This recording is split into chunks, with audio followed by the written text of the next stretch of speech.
Welcome to the Software People Stories. I'm Shiv. I'm Chitra. And I'm Gayatri. We bring you interesting, untold stories of people Associated with the creation Or consumption of software-based solutions. You'll hear stories of what worked, and sometimes what didn't, you will also hear very personal experiences. and insights that would trigger your thoughts And inspire you to do even greater things.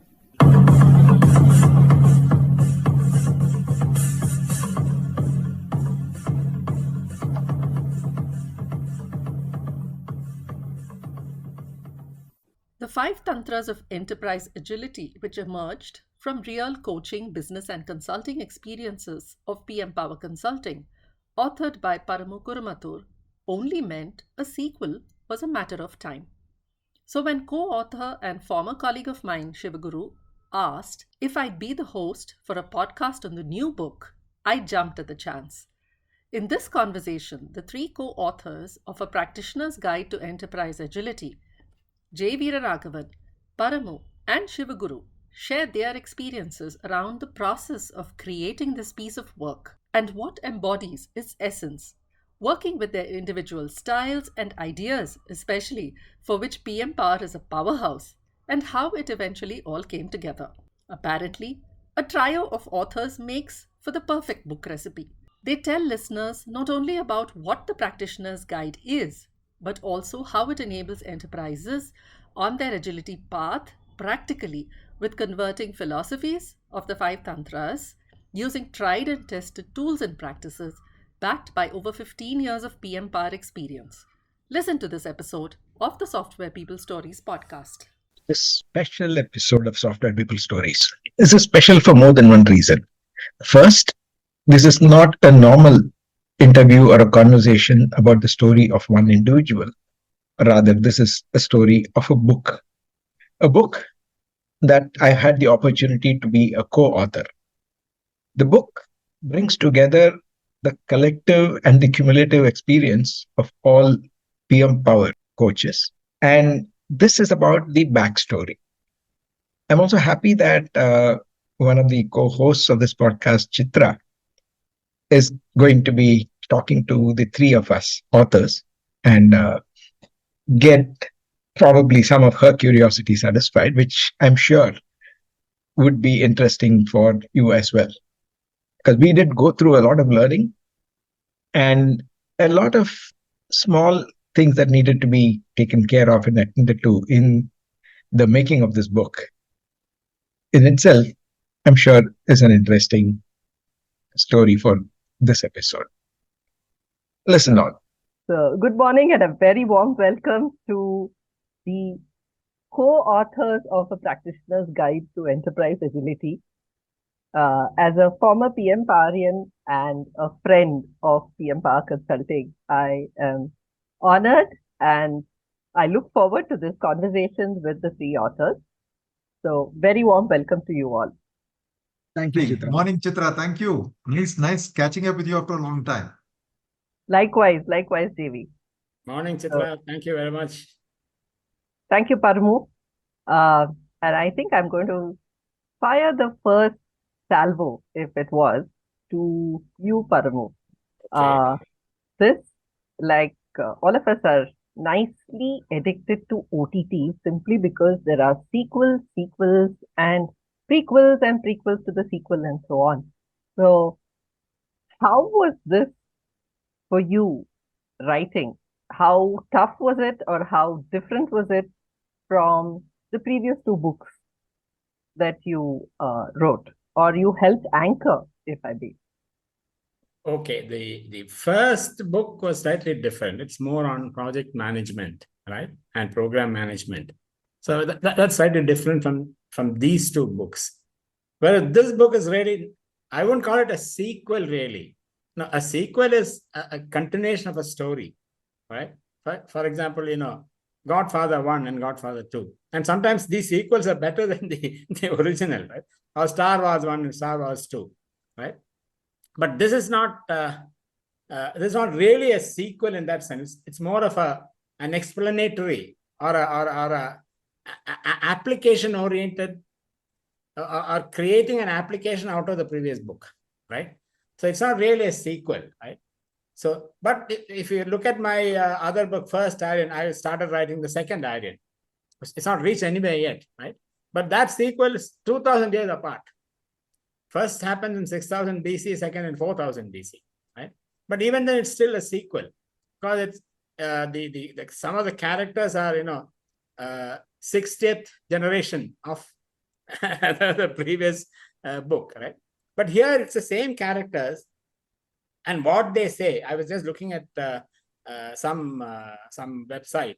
What they say is that a sequel, you should always introduce a new character. In every sequel, there should be a new bang-on character, right? But we didn't have a new character in this sequel. They are the same characters, right? But doing different things and looking at the outcomes and talking about their failures and their successes. Right? So actually, yeah, so writing a sequel is actually very interesting because for one thing, you get to expand on what you did before, right? Yeah, so this was the experience, I think, in writing this sequel. Yeah. Thanks, Paramu. When I briefly glanced through the book, I will confess that I haven't fully read it. It gave me a sense of familiarity, which is very similar to what I experienced when I watched sequels of favorite, TV shows.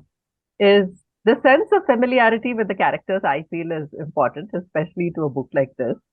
Right. And it forms a nice companion to the previous book, which is Five Tantras of Agility. So I really hope that people pick both of them together and then look at them sort of parallelly when they're embarking on their agility journey. Absolutely. Right? Absolutely. Yeah.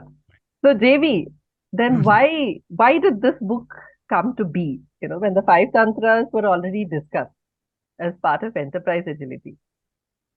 Question. Basically, five tantras operated at a philosophy values level. If you really look at it for an enterprise, I mean, if you really look at the Agile Manifesto in some way, it's applicable to more like teams and programs, especially software delivery programs. That's the kind of stuff that Agile Manifesto came to be, associated with. We felt that we needed to take it slightly higher from an organizational perspective, and that's why we came up with this thing called our PM Power Manifesto, right? And this manifesto is somewhat similar to the Agile Manifesto in the sense that we kind of had a left side and the right side and said the left side items are much more important than the right side item. That's the kind of stuff that we came up with. And those we called as five tantras or five values. Basically, the five values are customer outcome focus, self-organization, transformation leadership, experimentation and learning, and lean thinking. We said these were five really important values from an organization perspective. And Agile Manifesto, while it addressed some things for software delivery teams, we needed to take this up to an enterprise level. And that's where these five values came in. So what the first book did was to explain these values, what the values meant. For example, how you can detect deviation from these values. And broadly, not talked about how you can address those deviations. That's how we actually looked at the first book. But then we realized that there were no details for people who actually wanted to take them forward from an implementation perspective. And this is where the sequel, or not the sequel, the way that Paramu described it. The second book, this book came in. We said that we need to get into implementation. And this is where there was a lot of debate, what kind of approach we needed to take. Should it be the same organization? All that kind of stuff. A lot of debate. Especially being co-authors, we had our own views and points of opinion and things like that. We must have debated endlessly. The first 6 months looked like we almost gave up. We said, no, you may not come up with this book. At some point in time, we even thought that the book may not see the light of the day. But anyway, I think good that we were able to come to a conclusion after about 2 or 3 iterations. So we actually said we'll take the stakeholders as the primary focus, look at their outcomes, and look at indicators for those outcomes, and then figure out what practices would be necessary for achieving those outcomes and tools and techniques. And this we kind of mapped onto the values, the 5 tantras. So basically these practices spawn those tantras. That's the way that we have actually described this. So in that sense, a combination of book 1 and book 2. I mean, when I say the first one, which is the enterprise agility, 5 tantras, and the practices that we talk about here, the combination of these two should actually be a reasonably complete book for an organization that actually wants to go agile the right way from all angles, from implementation as well as from a leadership and culture and those kinds of perspectives. Nice, JV. Thanks. You actually very nicely brought in a segue into the next question. So for me, when I glanced through the book, and I did a sort of a rapid read twice. So once I did the usual top to bottom, and the second time I did bottoms up, and then sort of navigated the book the way I felt most comfortable. Mhm. And I detected familiar patterns in the book, which is basically signatures of each one of y'all. I think simply by virtue of having known y'all and worked with y'all. The question to you, Shiv, is how, although JV alluded to some of it in what he just said, how easy or difficult was it to actually bring it all together? Yeah, it was a very interesting learning experience. See, writing a book had been a dream for me for a long time, but never knew how to get started or whether whatever I write will fit into the format of a book and so on. So in a way, this sequel, instead of introducing new characters, I guess Paramu introduced new authors or co-authors. So like JV said, it did take some time for us to kind of converge on a similar or a more congruent tone, I would say. While each one of us had our thoughts on how we can do that, and our thoughts have also evolved based on the collective experience of PM Power. It is not just what Paramu, JV, or I had to say, because many of the contributions you might be able to relate to as you go through the book, probably something that you had also created at some point of time, right? It is over a period of many years what we collected. But I think for me, the different perspectives that each one of us took kind of became the strength.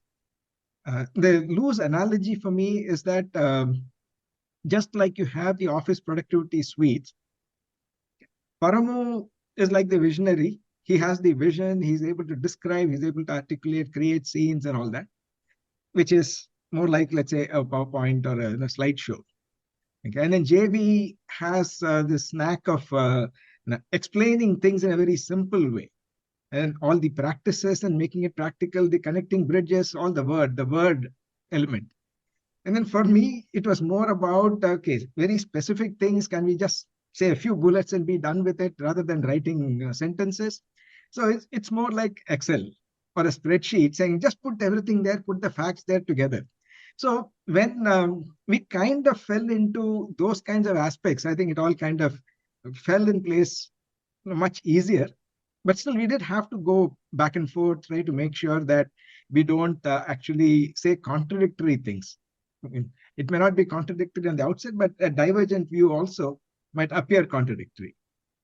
So that way, I think it was a good experience to take different perspectives, meld them together, and then come up with something that is a companion to the earlier book.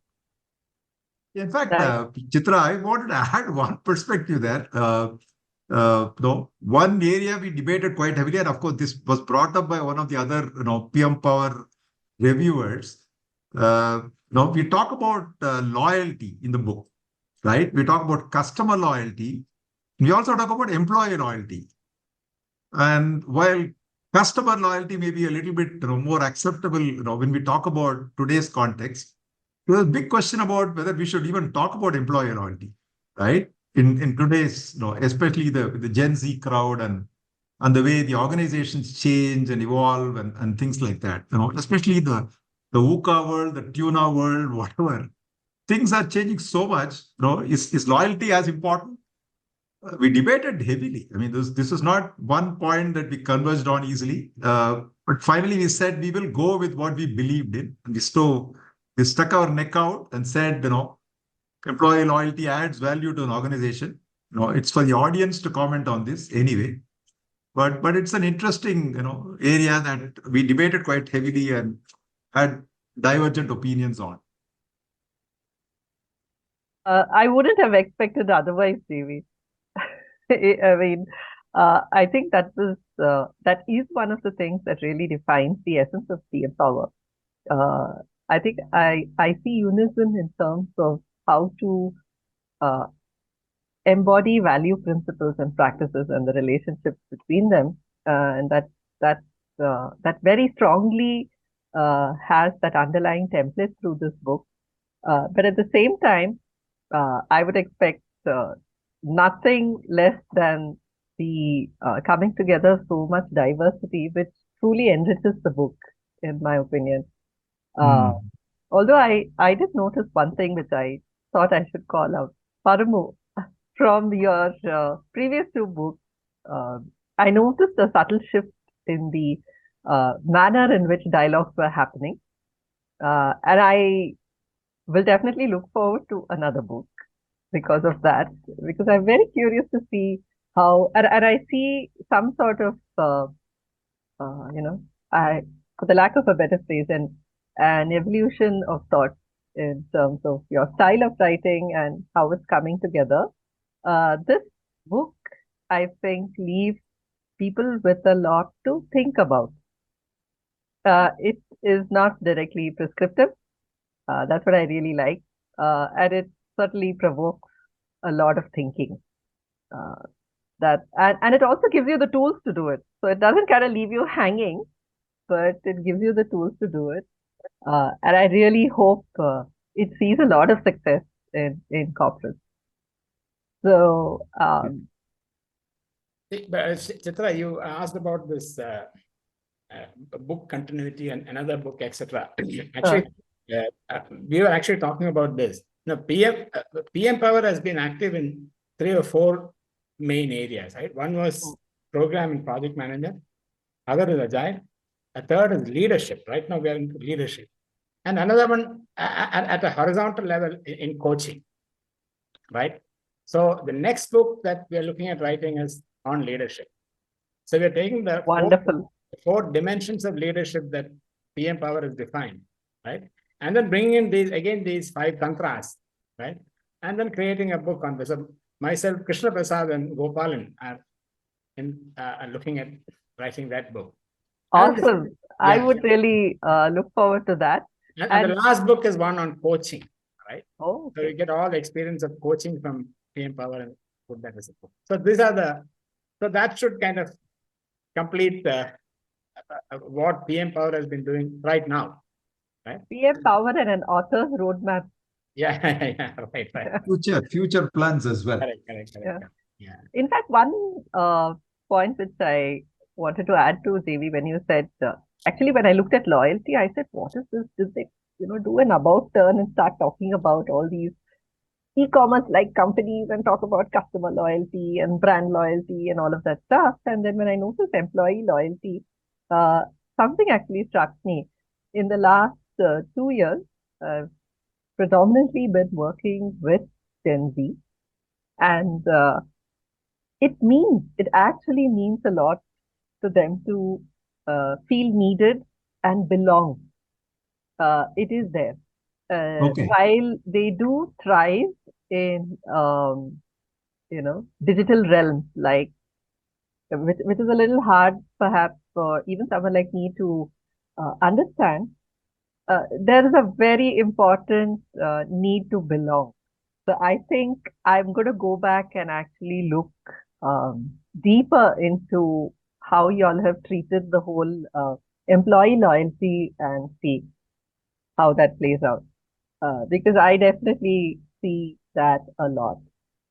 And there is a need in them to, look out and talk to people about their experiences, especially seasoned folks. I see a lot of my son's, batchmates who are all working, coming back and talking to my husband and me about, what, this happened, what, that happened. I didn't make the mistake, but the production server crashed.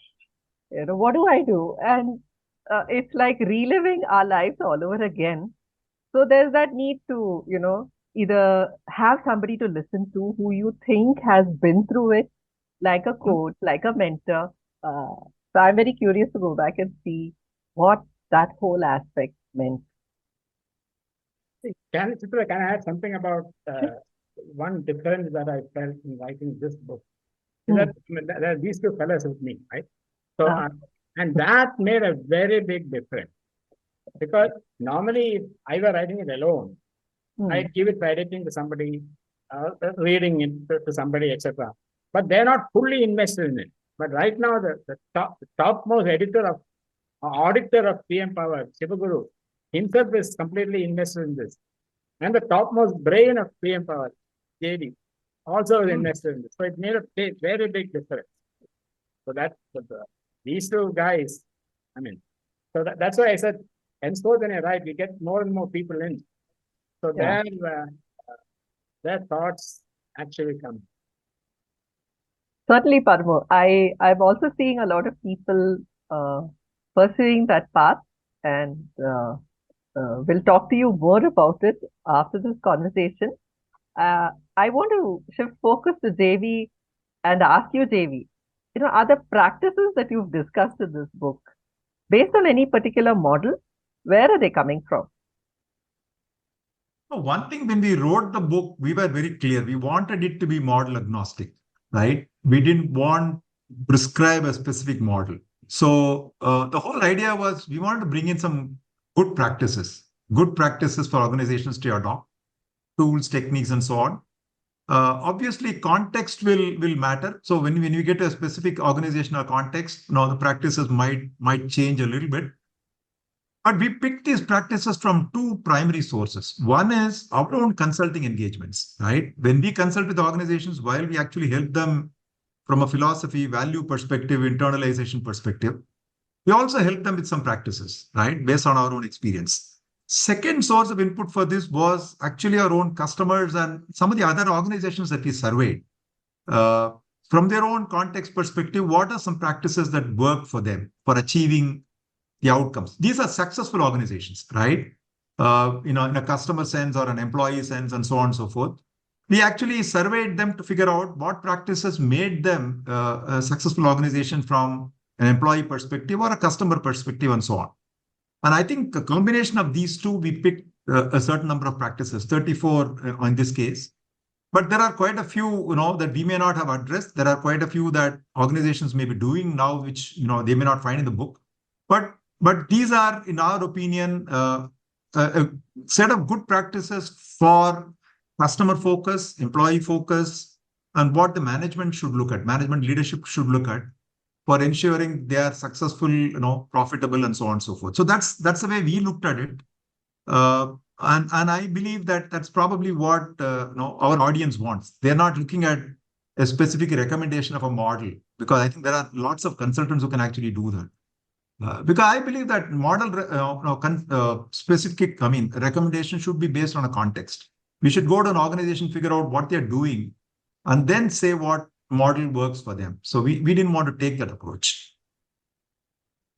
Thanks, JV. In fact, as you were talking, and I think this is also somewhere coming from the space of my experiences over the last 2-3 years, I see, I know that PM Power largely has worked with uh, large enterprises in the software development space. But I also see that there is significant takeaway for smaller companies um, in different across different business verticals. Today, everybody is touched by tech. So whether you like it or not, you are, like Shiv says, creating it, consuming it, or being influenced and impacted by it in many ways, whether it's through digital transformations, whether although you are fundamentally in a non-tech space, you are relying a lot on technology to help run your business and so on. Uh, is there something that I'll first ask this question to Shiv and then back to JV, you think that smaller companies can take away from this book? Absolutely. See, the principles of agility are not limited by the size of an organization. Whether it is at a team level, when you want to build, let's say, a scalable solution, everything has to scale. It's not only let's say, if it is a software solution, it is not only about the architecture and how it does that, but the moment you have more customers, you will need to support them more. The moment you want to go and acquire customers across regions, there are going to be cultural adaptations and stuff like that, which again would be a kind of a shift in the scale of thinking, even at an individual level. So what we've tried to do here, just to add to what JV said in answer to your earlier question on models, is that you might have heard that all models are wrong, but some models are more useful. So that is what we've tried to convey here, saying that there are these models available, these practices available, and these are the principles that you can use to compose your system. And particularly for small organizations, we see that when they go through their S-curve, after the point of inflection, when they get to, say, the points of stagnation, they have to, let's say, creatively destruct whatever they have built or they need to do and look at some things different. So the principles and the practices by themselves are not limited, so they are scalable, but we need to interpret it in the context. Absolutely. Absolutely. I agree with that. All of the practices that we have talked about are based on philosophies and principles. So you need to look at that for your own context and see how you apply that. For example, we talk about co-creating solutions with your customers. Right? I don't think it matters only for large organizations, right? Even for small and medium-sized organizations, how do you work with your own customers or prospects and so on and so forth to create solutions that work for them? Many of these practices are actually applicable for organizations that are where size is not a major issue, major constraint. Yes, I certainly see that. And in fact, I think it brings about a sense of discipline. And I think somewhere in the book, it mentions, I don't remember the exact point, that the more you practice, the more you're able to, or apply the practices, the more you're able to see something that's working or not, and then recalibrate. Either you look at different measures or different areas, but I think the essence is to keep with the practice, as we say, isn't it? So overall, in terms of individual experiences, what did it feel like to each one of you while writing this book? Paramu, do you want to start? Well, I mean, this is my the fifth book that I'm going to publish, right? So for me, it's a normal day, as it were, right? Except that I had to kind of take the inputs from two people who are my co-authors much more seriously than I would have otherwise done. Because in other books, if it's my own writing, I can do whatever I want. I can decide on what should go in, what should not go in. But in this, that's not the case. Right? I have to actually make sure that all three of us are in sync before something goes in, because all three are putting our names onto the book, right? So that is one of the main differences. Right? So we have to make sure that everybody, so even practices or tools, etc. If somebody says that's not a good tool, then we have to take it out, right? So that's one difference from writing it alone, right? So that is that's it. In fact, were there points in time where you felt like, you know what, I think to hell with all of this, I'm just going to write it all by myself? So how did you, if you felt that way, what did you do? No, I think all of us would have felt that. It's not just me or Shiv, all of us, because we all have our own points of view, right? Yeah. And we want to just get it out there, right? So all of us would have felt that. In fact, there are many places where they say that if you ask individuals, what percent you contributed to the writing of the book, and you add the 3 percentages, it'll be more than 100%, right? So because we all feel that we have contributed a lot, right? Yeah. So, but I mean, it's a common thing that's working. Right? It's a combined effort that finally brought the book out. So yeah, so that's a big difference in experience that I felt from writing the other books. Okay. So Shiv, how about you? Yeah, in a way, this is my first attempt at a serious book writing. So one big shift for me was in terms of thinking. I used to write a lot of blogs, which are much short form content. Some long form content is also not more than probably 10, 12 pages at a time. And like Paramu said, and what you asked, definitely adjusting to the pace of the others. Now, sometimes you want to go fast, sometimes you are blocked, you just can't move, and they're saying, no, why is this not done yet? No, it does feel at times a little, like a lost cause initially. But then once you get over that initial thing, once there is that convergence, then we could also appreciate, what things could be there. And different perspectives. One example I can cite is, the conversations we had on how do you define or explain efficiency and effectiveness. Right? So we had expressed it in our own terms, at least between JV and myself. Then when we put it together and read it, we thought that it may probably confuse people. Because these were two different ways of looking at things. So ultimately, what rules is how cogently the messages are conveyed and then how people are able to take things from it. So we decided to keep one and drop the other. But that is again a collective decision. Because it is not that it is wrong or right. These are two different ways of looking at it. And since people are going to put these practices together, they need to have things that are having a kind of a common interface, so to say. Yeah. Otherwise, the pieces will not fit together. So that was one learning for me, that when you create something, it has to be in the context of the larger experience, of the larger value that we are creating as a team. And of course, having these periodic sync ups and then taking, dividing up the work also kind of helped. Though we did take some time on the tool side.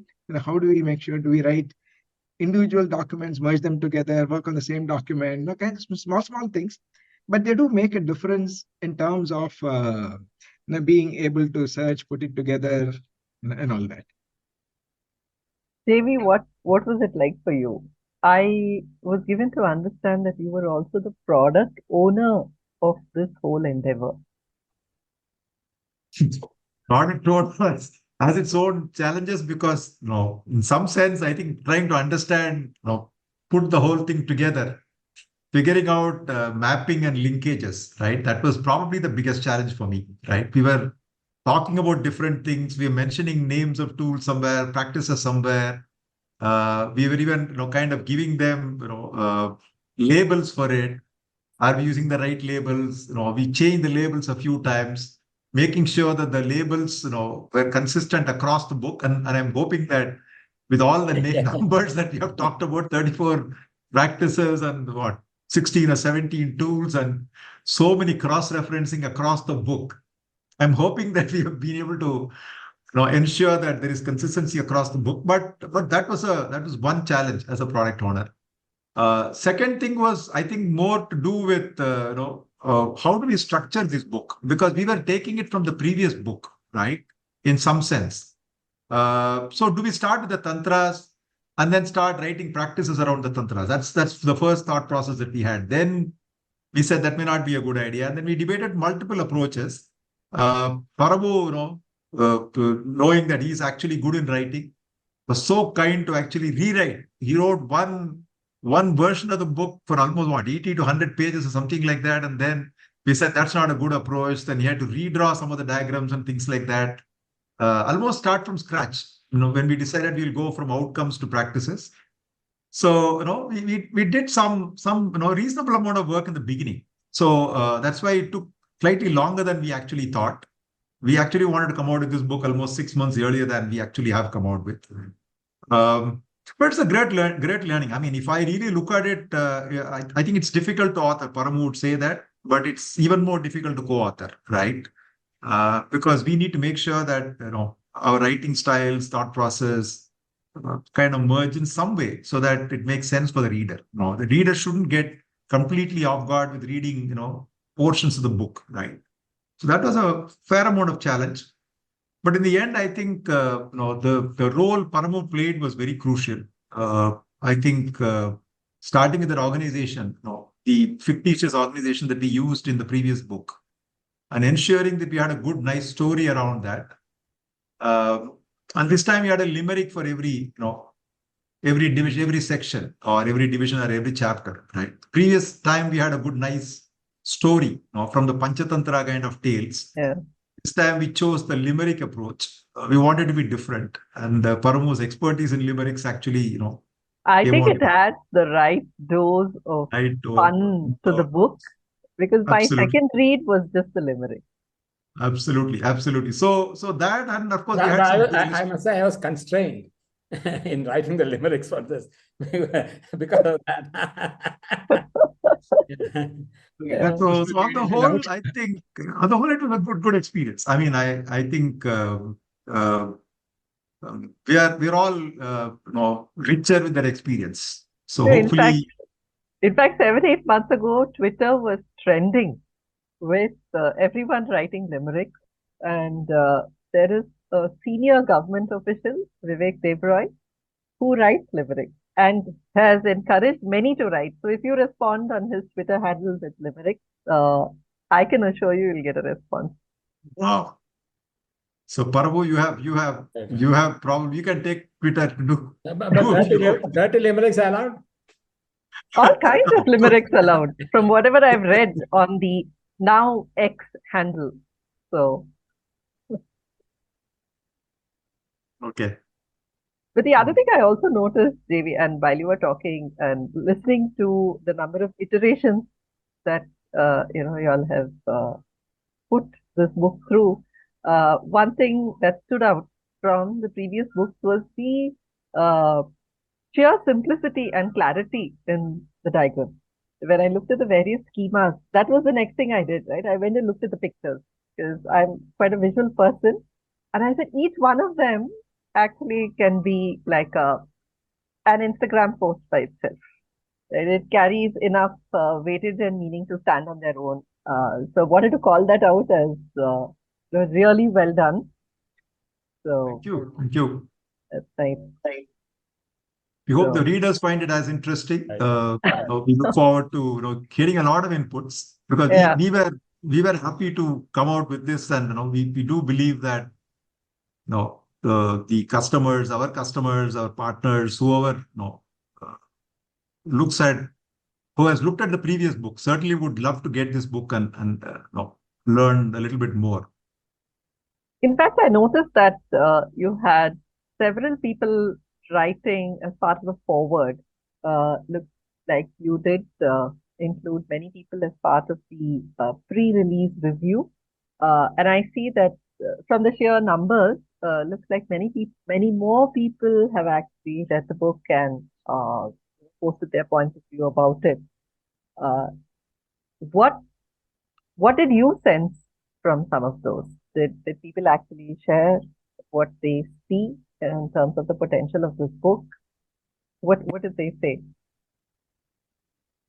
We had good comments from 3 or 4 that at least 3 or 4 stood out. So I think the key theme was a lot of them looked at this is a good set of practices that any organization can actually use, and I think weaving it through the organization experience story, which many people can relate to. Many organizations can actually relate to the fictitious organizations that we have brought on. I mean, this is fictitious, but we do know that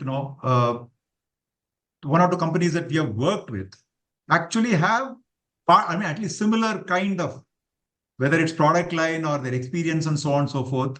So there is some similarity with some of the organizations that we have worked with, and that's really what brought this uniqueness with the book, right? How do you actually relate the experience of an organization to what we are talking about? So I think, overall, we felt good about the feedback that we received from especially 3 or 4 key people who reviewed the book. That's nice Senior to level hear. functions. Yeah. That's nice to hear. And I think all the reviewers actually read the book. That's important. They actually seem to have read the book and they've gone into details of little things inside. So that's good. Yeah, that's why I sort of asked this question. I wanted to see if there was something else that would emerge. And so, with so many years of coaching and consulting and engaging with different organizations, are there any stories that, or any experiences that stand out to you all as coaches, which found their way in this book? Shiv? Find them sprinkled across, because this is not limiting to one organization. So all the 5 tantras we've seen both the patterns as well as anti-patterns. When someone says I'm doing lean, many times the focus is only on, let's say, cost cutting or trying to reduce something, and then say investment in tools could get a hit. Saying, oh, why should we pay so much? Okay, let us do with something else, maybe add a few more people, etc., which may be okay in the short run, but in the long run, when they want to scale or when they want to look at complete automation across the life cycle, etc., they again find that a lot of effort that they thought they saved had to be spent. Or the other thing about we do say in leadership by example, or what leaders should do and how they should uh, enable autonomy. It's not that they say, I give you autonomy. Again, we've seen many patterns that have worked well uh, because of either individual styles or as a culture in an organization. We find that some organizations are very welcoming to people in the groups, promoting diversity, etc. So I wouldn't say that it is based on any one organization, but yeah, many such things were what have come into the book. No, we have drawn from our oldest organization, Tata Burroughs also, and put that in this book. Things like people going overseas and quitting, and some of those things actually come from our old organization. So yeah, there are all are organized from digital, or from I'm sure JV and Shiv have gotten from the HCL novel. Yeah, and you still see those people patterns today. Right. I don't think it's that significantly different. You do see a lot of it today as well. JV, how about you? I think what I personally liked about, the feedback also, one of the feedback that I forgot to mention about is, I think the approach that we took in writing in the book, right? That's probably unique. It kind of stuck very well. Started with our stakeholders, all the key stakeholders, customers, associates, and shareholders. Looked at outcomes for each one of them. Then looked at specific indicators that will actually, actually satisfy those outcomes, or you can measure those outcomes. We looked at practices, then tools and techniques, and all the way linking all of them, right? So, and this linkage has actually brought out with pictures and things like that through our appendices in the book. So, it's a good reference, book for anybody who wants to implement. One is there is a good, nice theme around the book. You can read like a story for an organization. But then it's also a good reference book, in some sense, a handbook of, how do you actually go through for an organization, starting from your stakeholders, key stakeholders, to down to the brass tacks in terms of implementation. What are some of the ways that you can actually do that?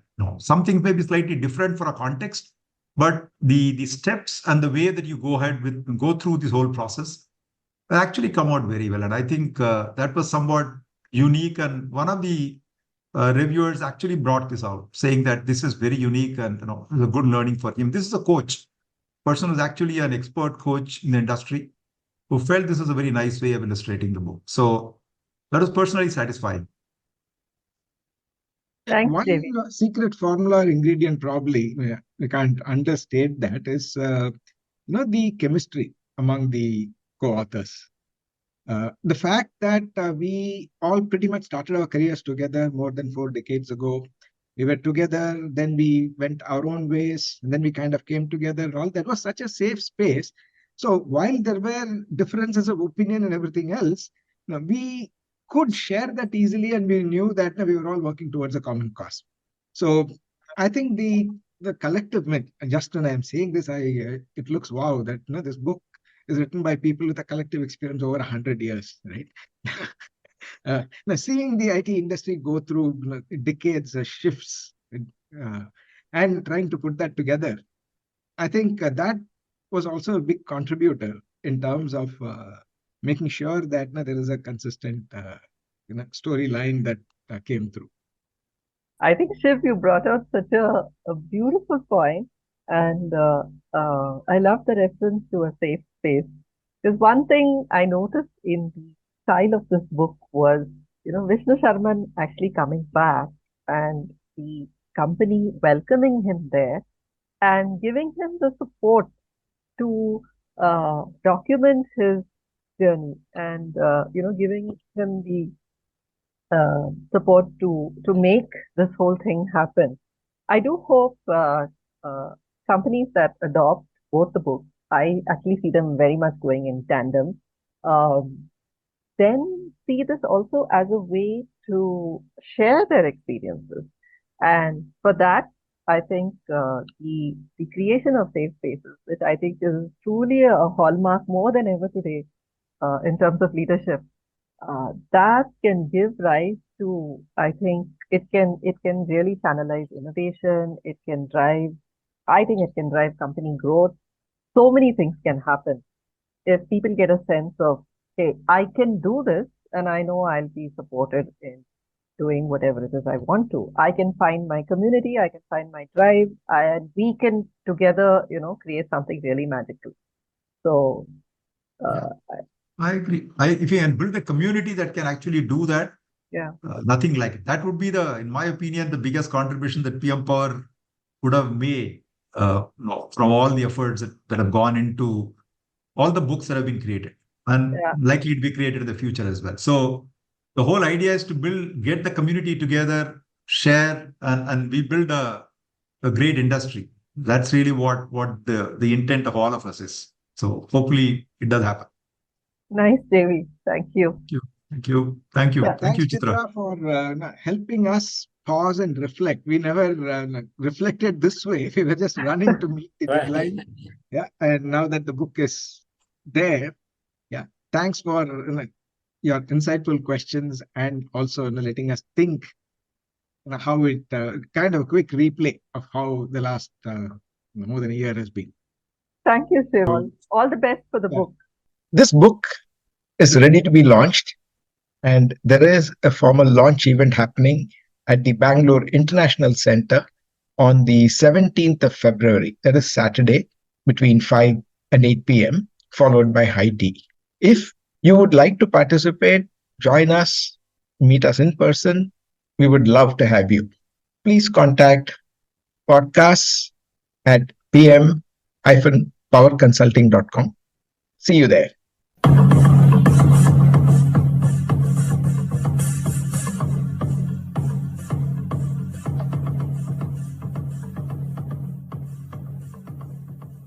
We thank Siddharth for the music and Anita for promoting the Software People stories. If you like this episode, Please subscribe on your favorite podcast client And spread the word in your network. if you'd like to share your story, contact us at podcasts@pm-powerconsulting.com.